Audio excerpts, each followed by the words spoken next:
Hello chappets, and welcome to another Board Games Everybody Shoot ... Okay, before I get to my review of the game Cardline, I just want to ask you a question. Now, for me, there are some games which have an extreme large amount of luck. For example, Ink and Gold. It's a game where you're trying to guess what the next card is on top of the deck. Now, a game with a lot of luck, like that, I would consider an activity. It's something you do to pass the time. So yeah, when you go on holiday and you're in a caravan or you're in a cabin in the woods, long way away, it's a great activity to do, guessing the top card of the deck. 4 of hearts, 8 of spades, 2 of spades, jack of diamonds, jack of clubs. Another activity that I do constantly at the moment is build spaceships out of Lego, well, whatever pieces are left, and then go up onto my roof and throw it off and see what pieces survive. Much like the game Galaxy Truckers. It's practically 90% luck, 10% strategy. Okay, the car is here, everybody in! No, don't go in there, that's for the horses! Oh, you idiot! Oh. I don't have Lego, I lied. But there's been some games I've played recently which have led me to feel that they are more luck than what they appear to be, and therefore they feel a lot more like an activity than a game. Some examples. Takenoko I thought had quite a big chunk of strategy because you've got 5 actions that you can do and you have to choose each turn which 2 actions to do.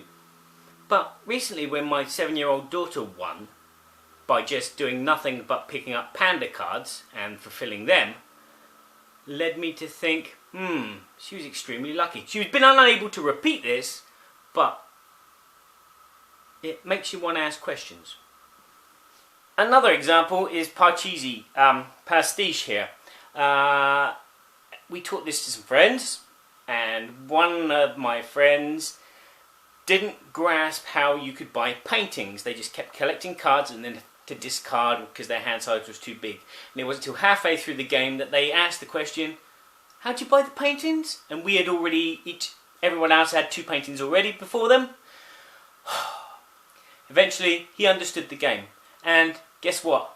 He won. So my question to you is, do you think board games are being designed in such a way that it doesn't matter what kind of skill set the player has, that the final score of the game will always be very close and it'll just be the lucky player that wins? Leave a comment below. Let me know what you think. Am I just imagining this? Or is this something which you think is going to spoil our hobby? These games that keep coming out which are just purely just to get the scores as close as possible and just not really the skilled player that wins. Something like Splendor, the skilled player will always win. I tell you that. But these other games just seem to be a bit too loose and open-ended. So, as I said, leave a comment below. Let me know what you think. Tell me if I smell like flowers. You know, just anything. Anyhow, now it's time to get to my Cardline review. And after that, if you hang on, there's my first impressions. I'm going to do 3 games this time. 3 games that I've played once. 2 of them are very big. Yeah, and I'll let you know what I think about them. You go there. And you go there. And no, you sit up. You stay. Okay, and then you go there. Okay. And then you, yeah, you're friends with him. So you go there. Okay. Not that. Yeah. Oh, come on, Timon, stand up. No, that's not right. Just put you there and you there. Okay, and then you go there and you go there. There we go.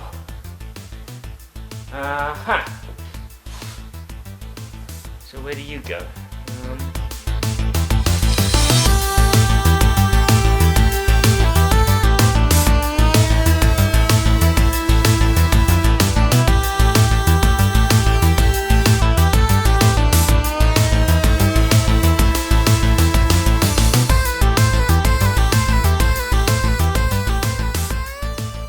I want to talk to you about in this video is the game Cardline, which is a game about animals and putting those animals in order.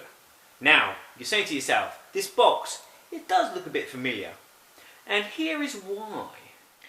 Cardline is from the same designer and the same publishers as the game Timeline. And they all share a similar thing. They're card games where you put cards in order. So, is Cardline just a repackaging, retheming of Timeline? Well, no. You know what? It's something better. How is it better, Barry? Well, I will say that Cardline is a board game that everybody should be making space for. Yes, you should be throwing away your top trumps, and you should be throwing away your Millborn and any other insufficient games in your collection. And no, you stay there. Okay, and you should be replacing it with Cardline, making that space. Now, before any of you hardcore gamers go, "Oh Barry, I'm a hardcore gamer. This does not appeal to me," and then you switch this video off, this appeals to you as well, because you probably are a family, or one day you might have a family. And this game is great for families. This game comes in at that level of sophistication as much as Top Trumps. So it's like, it has that entry level, okay? But there's so much more to it. The game is well explained in this very small, well-written manual. Even from the front page, you can tell how to play the game. It says, how do you play? The first player takes a card, places it either to the left or the right of the card in play. If it's correct, it stays in play. Player moves on to the next player. If it's wrong, that card gets put in the discard pile and you take another card from the deck. Simple. I told you this game was better. So why is it better than Timeline? Well, Timeline, you had these cards. In Cardline, you got these cards. Obvious different size. Having a good card size always helps. Talking about the cards are beautiful. The artwork is magnificent. It's easy to recognise the animals. And talking about these cards, they're the same as Timeline. They're double-sided. Let's have a closer look.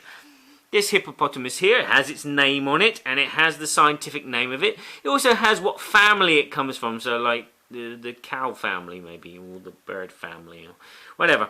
And it also has this little bar which tells you how close to extermination it is, which is all well and useful and educational, and that's a plus. But none of that is relevant to the game. What's relevant to the game is what's on the back, is these three stats. We have the mean average size of a hippopotamus, the mean average weight of a hippopotamus, and the mean average lifespan of a hippopotamus. All of these three stats make the game. Another great thing about this game is the replayability. You have those three categories: the size, the weight, and the age. Okay, these kind of work as levels, I find. I find that the size is normally the easiest subject, and little kids can jump onto that. Then I find the weight is a bit harder, because sometimes it's not just the size. Some animals look bigger than others, but they're actually lighter. And then there's the hard one of the lifespan. I don't know if it's just me, but I don't know the lifespan of any animal. I know that a cat has 9 lives, but that's about it. And this is what gives the replayability. This expands the game, because you've not just got the different combinations of cards which are going to be in play and creating the line, you've got these three subjects which are going to change as well. Another great thing about this game is the entry level. Kids can play this game. Young kids couldn't play Timeline because the history was a lot more complex. Kids don't grasp hold of when the First World War was. Okay, yeah, they look at artifacts and things. But animals have been in the lives of your kids all their lives, okay? When you told them stories at bedtime, they were stories about animals. When they watch Disney films, they're films about animals. So your kids know who's bigger, Timon or Pumbaa, yeah? One of the drawbacks I found while playing Timeline is that some people are not up on history. They just don't get it. They don't know when the Morse code was invented, or when the Braille was invented, or when Julius Caesar was named Julius Caesar, and when Blackbeard. They're just not up on the history, and then they don't play. So, but I found with the animals, because everybody can grip onto animals quite easily, those kind of players do come back and they do play. So yes, it's a family style game which is aimed at kids and their parents and not at you hardcore gamers. But let me tell you, it's not easy. And you hardcore gamers will find this a challenge and you'll find it a good little party filler. This is an easy game for me. This is not so easy. This I can't play with my daughter, but this I can. And that's what's great. When we have those moments when it's just the two of us, I can get this out. Or when it's a family, or when we've got friends over, and we've got friends with kids as well, and they're at that age where they want to do what the adults are doing. This is fantastic. I was extremely lucky when recently I encountered the designer Frederick Henry at a local gaming event where he was demoing his new and up-and-coming game, Conan Hyborian Quests. Now, we spoke a bit, because obviously him being French and me being English, about Timeline and the future of Timeline, and he said there are more on the way, and that is coming up. There is 2 more called Americano and American History, which are coming out later this year. And we also talked about Cardline. Well, there's this one, the animals one, obviously, and there's another one called Globetrotters, which is about countries around the world, where you can put them in order of the population or the amount of CO2 emissions that they generate. And he told me there's more coming for Cardline. He said there's one about dinosaurs. And who doesn't like old dinosaurs? Now, my personal love and opinions of Timeline aside, I give Cardline a 9.2 out of 10. Now, it would have had a 10, but there's something missing. Yes, the theme. The theme is very, very lightly spread. It's about animals, putting them in an order. Okay? Lots of games have a lot more theme and therefore would get a better rating because a good game has a good theme. But the things that make this stand out, okay, 1, it's well produced, beautiful art, much like these kind of games. It has a very simple mechanic which anybody can learn, unlike some of these games. It has educational values, unlike these games. It plays very, very quickly, 10-15 minutes, unlike some of these games. It plays from 2 to 8 players, like some of these games. It has a wider audience. You can start from 7 years old up to any age, unlike these games. And the other thing is, this game hits the table a hell of a lot more than these games. I'd love to play these games more. I'd love to play these at least once, twice a week, but it doesn't happen. This happens all the time, naturally. So, that's it. Cardline. It is an excellent, well worth game.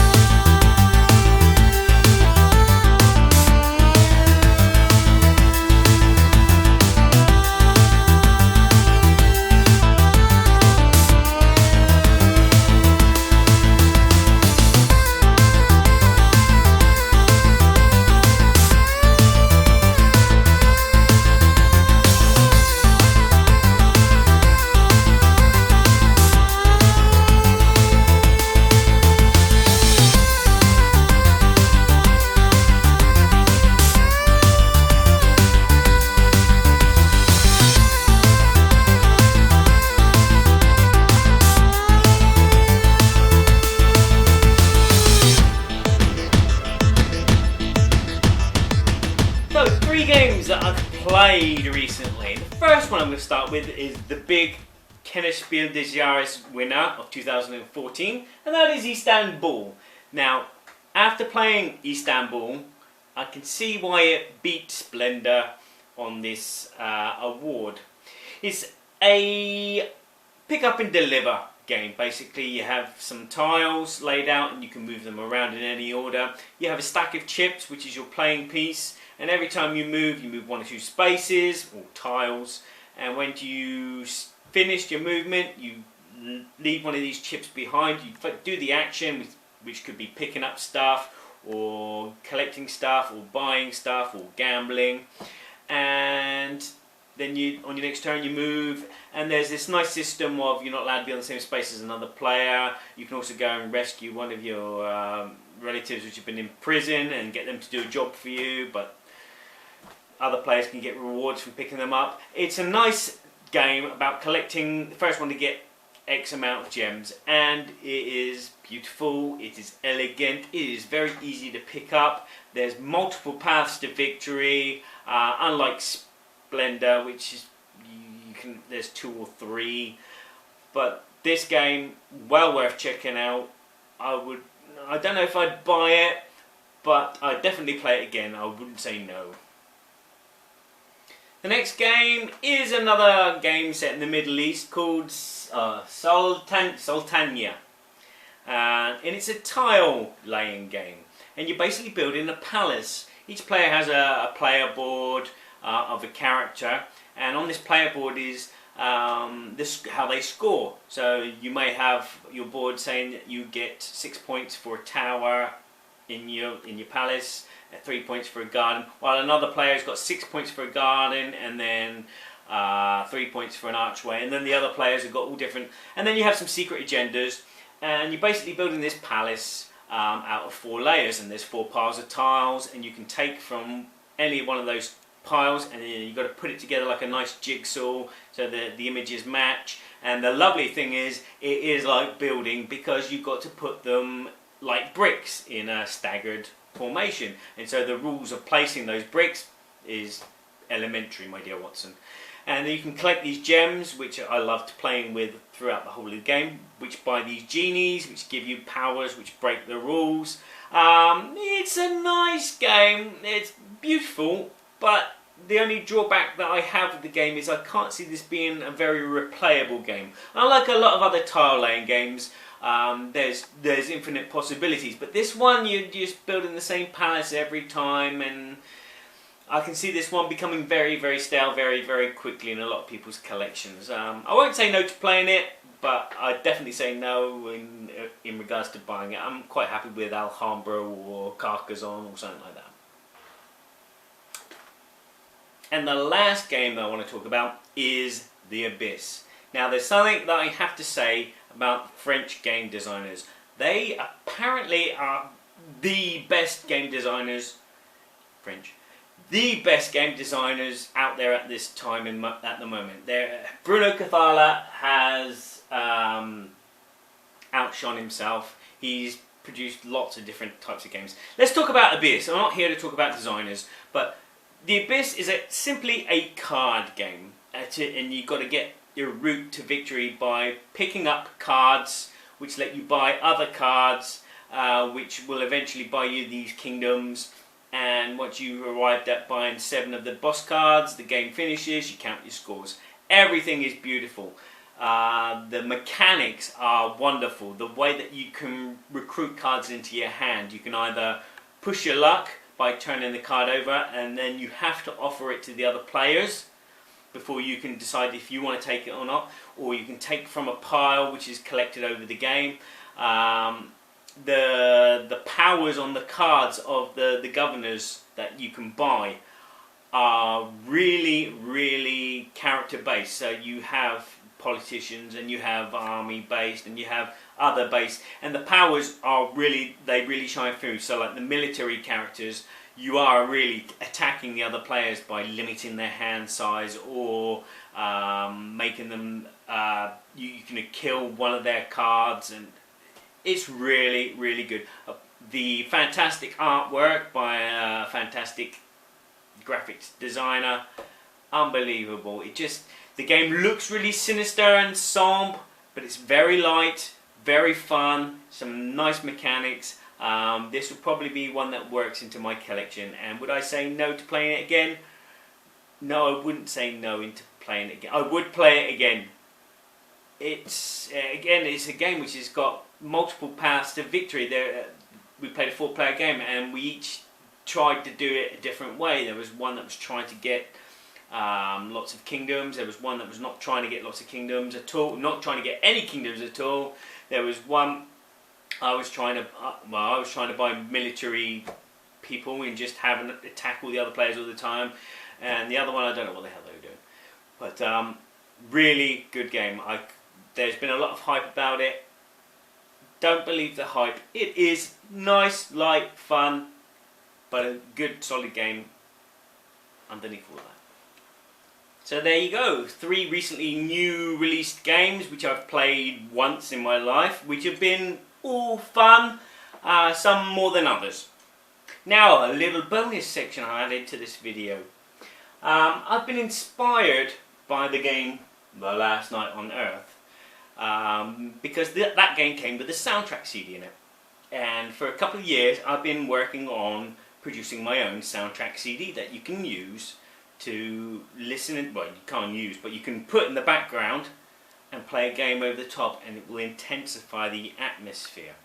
And so I thought I'd just share with you one of the tracks that I've been working on recently. I'm very proud of this.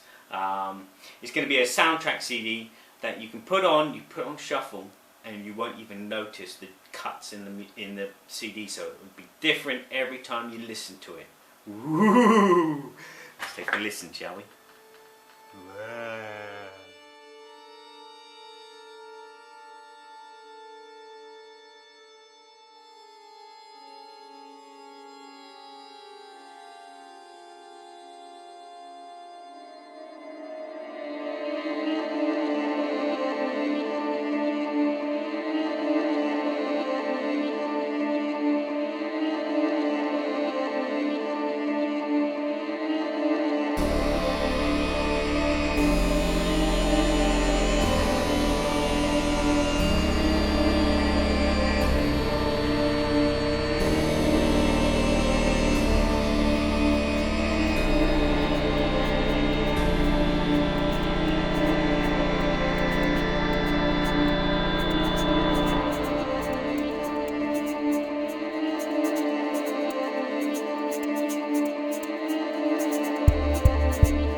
You know what I can see in the future? I can see more and more Cardline and Timeline games coming out. And then eventually, I hope, there's a Timeline game, which is to put all the Timeline and Cardline games in chronological order of release date. That would be cool, huh? No.